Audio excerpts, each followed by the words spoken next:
Hello అండి, నమస్తే అందరికి. Welcome to Christmas vlogs. ఎలా ఉన్నారండి అందరూ? మీ అందరూ బాగానే ఉన్నారనుకుంటున్నాను. ఇంకా బాగుండాలని మనస్ఫూర్తిగా కోరుకుంటున్నాను.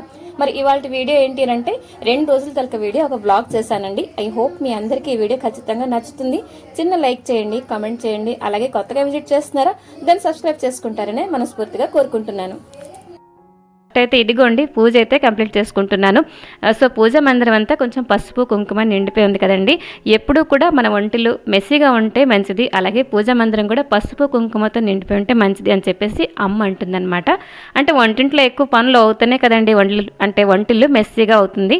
సో కట్ చేస్తే ఇవాళ వీడియో స్టార్ట్ చేస్తున్నాను ఒక మంచి రెసిపీ. అదేంటి అంటే టమాటా రసం, మనం మిరియాల రసం కూడా అనుకోవచ్చండి. సో ఫస్ట్ అయితే కొంచెం మసాలా రెడీ చేసుకుంటున్నాను. కొంచెం జీలకర్ర, ధనియాలు, మిరియాలు అండ్ వెల్లుల్లిపాయలు, కొంచెం కరివేపాకు కచ్చా పచ్చగా దంచుకోవాలండి.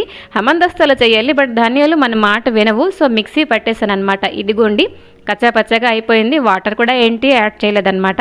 ఈ రెసిపీ ఎంత సింపుల్లో అంత టేస్టీగా ఉంటుందండి. మీలో ఎవరైనా రసం లవర్స్ అయితే ఈ రెసిపీ మీకు ఖచ్చితంగా నచ్చుతుంది. సో ఫస్ట్ అయితే తాలింపు వేసుకుంటున్నాను. అంటే రెడ్ చిల్లీ చాలా తక్కువ వేశాను. అంటే బేసిక్గా మా ఇంట్లో అంటే స్పైసెస్ చాలా తక్కువ తింటారనమాట. సో మీరు ఎక్కువ తింటున్నారు అని అంటే రెడ్ చిల్లీకి బదులుగా మిరియాలు కొంచెం ఎక్కువ యాడ్ చేసుకోండి, బాగుంటుందన్నమాట. అండ్ ఇక్కడ నేను యాడ్ చేసుకున్నాను టమాటా, 2 టమాటాలు మన ఆనియన్ కట్టర్లో కట్ చేశాను అనమాట. చిన్న గిన్నెతో 3 గిన్నెల వరకు వచ్చేయండి.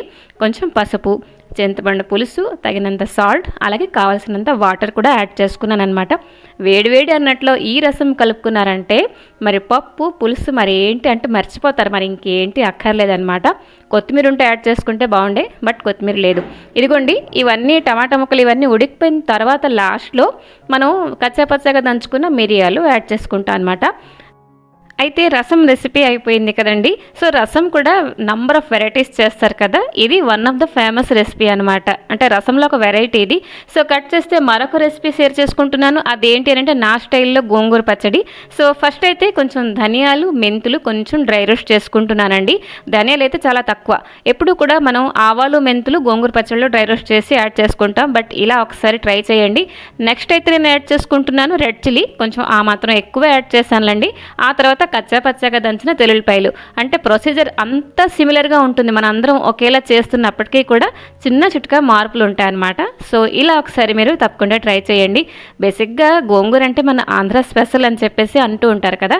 సో ఇదిగోండి గోంగూర అంతా ఇది 10 రూపాయల తలక గోంగూర అనమాట. సో ఎండబెట్టలేదు, జస్ట్ కడిగేసాను శుభ్రంగా, నీళ్ళన్నీ ఓడదీసేసి ఇక్కడ కొంచెం ఫ్రై చేశాను అండ్ తగినంత సాల్ట్ కూడా వేసుకున్నానండి. ఆ తర్వాత ఇదిగోండి వేయించిన రెడ్ చిల్లీ ఇవన్నీ కూడాను మిక్సీ పట్టేస్తానమాట. అదే మిక్సీ జార్లో ఈ వేయించిన గోంగూర కూడా యాడ్ చేసుకుంటానండి. చెప్పడానికి వెళ్తే ఒక్క పిసర్ కూడా వాటర్ యాడ్ చేయలేదు, బట్ ఇదేంటంటే ఒక వారం వరకు నిల్వ ఉంటుంది. అంటే ఎండలో మనం ఎండబెట్టలేదు కదండి. సో ఇదిగోండి గోంగూర కూడా యాడ్ చేసుకున్న తర్వాత మిక్సీ పట్టేశాను. ఇప్పుడు మెయిన్ ప్రాసెస్ ఈ పచ్చడి తలకుది. ఫస్ట్ అయితే కొంచెం 3 నుంచి 4 స్పూన్ల వరకు ఆయిల్ అయితే వేసుకున్నానండి. ఆ తర్వాత తాలింపులో వేసుకుంటున్నాను హింగు. పేస్ట్ చేసిన గోంగూర కొంచెం అలా ఫ్రై చేసుకుంటాను అనమాట. ఆ తర్వాత కొంచెం సాల్ట్ కొంచెం అవసరం వచ్చింది నాకు అనిపించింది టేస్ట్ చూస్తే. ఆ తర్వాత కొంచెమే రెడ్ చిల్లీ పౌడర్ వేసుకున్నానండి, అంతే. ఒక్కొక్కసారి కొంతమంది గోంగూర పచ్చడి చేసేటప్పుడు రెడ్గా కనబడుతుంది నాకు.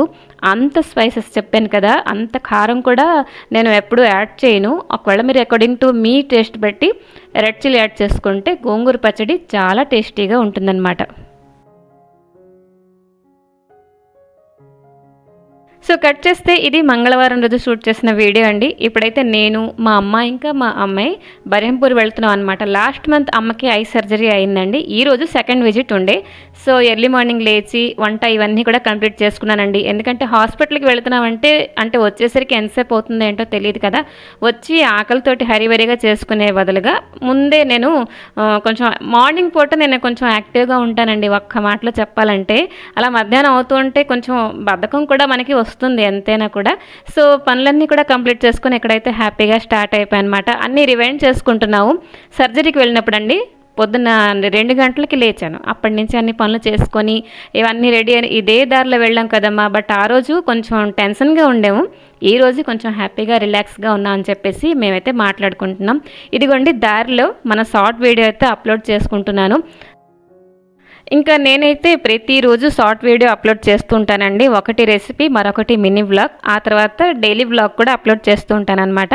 ఏంటి లేదండి, ఒక house wife taluka journey and కొన్ని మెమొరీస్ ఇవన్నీ కూడాను ఉంటాయి కదండి. ఎందుకంటే హౌస్ వైఫ్ అంటే ఓన్లీ ఇంటికి అంకితం, అలాగే పొయ్యికి అంకితం అని చెప్పేసి కాదు కదా. మనం కూడా ఏదో ఒకటి సాధించాలి, ఏదో ఒకటి చెయ్యాలి అని చెప్పేసి తపన ప్రతి ఒక్క హౌస్ వైఫ్కి ఉంటుందండి. సో నేను ఎక్కడికో వెళ్ళి బయట వర్క్ చేసుకునే బదులు ఇంట్లో వర్క్ చేస్తూ నాకు తెలిసిన రెసిపీస్, అలాగే నాకు తెలిసిన కొన్ని టిప్స్ ఇవన్నీ కూడాను మన యూట్యూబ్లో నేను పోస్ట్ చేస్తూ ఉంటానన్నమాట. ఇదిగోండి బిజీగా కనబడుతున్న మార్కెట్, అలాగే బిజీగా తిరుగుతున్న మనుషులు. ఈ ఏరియాకి హరుడాకొండి జంక్షన్ అంటారండి. ఎవరైనా బరంపూర్లో బిలాంగ్స్ చేస్తున్నట్లయితే ఈ ఏరియా తప్పకుండా తెలుస్తుంది. నేను పుట్టి పెరిగింది ఈ ఏరియాలోనే. సో మరి కొంచెం ముందుకెళ్తే ఫస్ట్ గేట్ వస్తుంది, అక్కడే నేను పుట్టి పెరిగానమాట. నా స్టడీస్ కూడా ఇక్కడే అయింది. ప్రతిరోజు అందరూ కూడాను ఇక్కడ ఏంటంటే ఫ్రెష్గా దొరికే వెజిటేబుల్స్, పూజ కోసం పువ్వులు అన్నీ కూడా ఉంటాయి. ఈ గడికి ఇంత బిజీగా సామాన్లని నిండుగా కనబడతాయి కదండి. మరొక గంటకి వెళ్తే మొత్తం ఖాళీ అయిపోతుంది అనమాట. అంత బాగుంటుంది ఈ ఏరియా అంతా కూడాను. కొంతమంది వాకింగ్కి వస్తారు, కొంతమంది ఇదిగో ఆ అన్నయ్య ఇలాగ వేడివేడిగా టీ తాగుతుంటారు. నాకైతే వెంటనే టీ తాగాలి అనిపించిందండి. సో ఇదిగోండి ఇవన్నీ కూడాను బోళ్ళని గుమ్మడి పువ్వులు అయితే చెప్పడానికి వెళ్తే కనబడ్డాయండి. అయితే ఇలాంటి ఏరియాలో మనం బండి ఆపలేం కదా. వస్తున్నప్పుడు ఒకవేళ ఖాళీ ఉంటే తీసుకుందాం అని చెప్పేసి అనుకున్నాం. వస్తున్నప్పుడు కాదండి, చెప్పాను కదా, మరొక పావుగంట అరగంటలో అన్నీ ఖాళీ అయిపోతాయి అన్నమాట. ఇదిగోండి మాటల్లోనే వచ్చేసాం ఐ హాస్పిటల్. ఇదైతే బరంపూర్కి దాటి కుకుడాఖండి ఏరియాలో ఈ హాస్పిటల్ అయితే ఉన్నదన్నమాట. చెప్తాను ఒక మాట అండి, హాస్పిటల్ బాగుంటుంది అని చెప్పేసి మనం ఎప్పుడూ అనుకోకూడదు, కానీ ఎంత నీట్గా ఉంచారో తెలుసా. మెయింటెనెన్స్ అనేది చాలా బాగుందండి ఇక్కడైతే. సో వచ్చేసాను కదండి, కానీ ఎంత లేట్ అయింది కదా అంటే రీజన్ ఏంటంటే అమ్మకి ఆపరేషన్ అయ్యి 1 month అయింది. బట్ 1 weekకి దగ్గరలో ఎవరైతే సర్జరీ చేసుకున్నారో వాళ్ళకి ముందు చూస్తున్నారు అనమాట ఈరోజు. అలాంటి వాళ్ళు కుప్పల మంది ఈరోజు ఉండాలన్నమాట. నాకైతే కాసి విసుకొచ్చి తలనొప్పి కూడా వచ్చేసిందండి. బట్ ఇంత దూరం వచ్చాం కాబట్టి ఎలాగైనా మనం చెకప్ చేయించుకునే వెళ్ళాలి అని చెప్పేసి ఆ సంకల్పంతో ఉన్నానమాట. ఇదే ఇల్లు దగ్గర అయ్యి ఉంటేనా వెళ్ళిపోయి నెక్స్ట్ డే వచ్చేదాన్ని అనమాట. ఫైనల్గా అమ్మ చెకప్ అయితే అయిపోయిందనమాట. ఇక్కడైతే రిటర్న్ వచ్చేస్తున్నాం. ఇదంతా కూడా ఫస్ట్ గేట్ ఏరియా అని చెప్పేసి అంటారనమాట.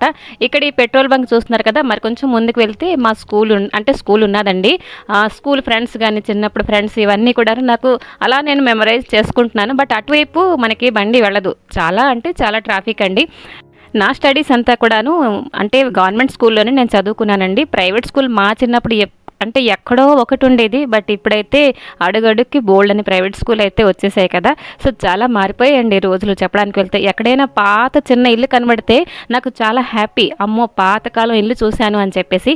ఇదిగోండి ఇటు వచ్చేసాం కదా, గుమ్మడి పువ్వులు కానీ అదేంటి మరి లేవు, దుకాణాలన్నీ ఖాళీ, అన్నీ అమ్మకం అయిపోయాయి అనమాట.